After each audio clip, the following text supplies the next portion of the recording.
السلام علیکم، بسم اللہ الرحمن الرحیم۔ آج کا ہمارا ٹاپک ہے اللہ کی رحمت۔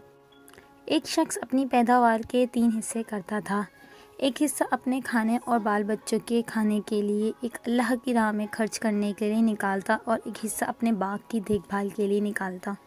وہ ہمیشہ ایسا ہی کرتا، اس لیے اس کے کھیتوں میں اللہ تعالیٰ کی طرف سے بڑی برکت تھی اور اس کی کھیتی ہمیشہ سرسبز رہتی۔ اگر کبھی اس کے باغ میں سیراب کرنے کے لیے پانی گنا رہتا تو بادل کہیں اور برستے اور پانی ندی نالوں سے ہو کر اس کے باغ میں آ جاتا۔ ایک مرتبہ کا واقعہ ہے کہ ایک آدمی جنگل سے جا رہا تھا۔ اچانک اس کے کان میں آواز آئی کہ کوئی آدمی بادلوں سے کہہ رہا ہے کہ جاؤ اور فلاں کے باغ کو سیراب کر دو۔ بادلوں کو حکم دینے والے شخص نے باغ کے مالک کا نام بھی لیا۔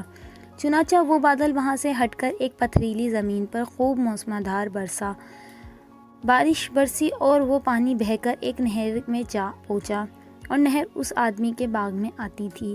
اب وہ آدمی جو جنگل میں بادلوں کا منظر دیکھ رہا تھا، وہ اس بہتے ہوئے پانی کے ساتھ ساتھ چل پڑا، یہ دیکھ کر آخر یہ پانی کس کے باغ میں سیراب کرتا ہے، آخر یہ ماجرا کیا ہے اور یہ کس بزرگ کی کرامت ہے۔ وہ آدمی نہر کے کنارے کنارے چلتا ہوا اس باغ تک جا پہنچا۔ وہ نہر سے ہو کر اب یہ پانی نالوں کے ذریعے اس کے باغ میں آنے لگا اور باغ کو سیراب کرنے لگا۔ اس باغ میں ایک بزرگ پانی کو ادھر ادھر بکھیر رہے تھے تاکہ پانی پورے باغ میں پھیل جائے۔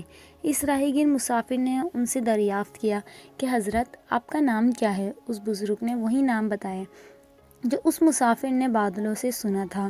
بزرگ نے پوچھا کہ بھائی، آپ میرا نام کیوں دریافت کر رہے ہو؟ کہ آپ کو مجھ سے کوئی کام ہے؟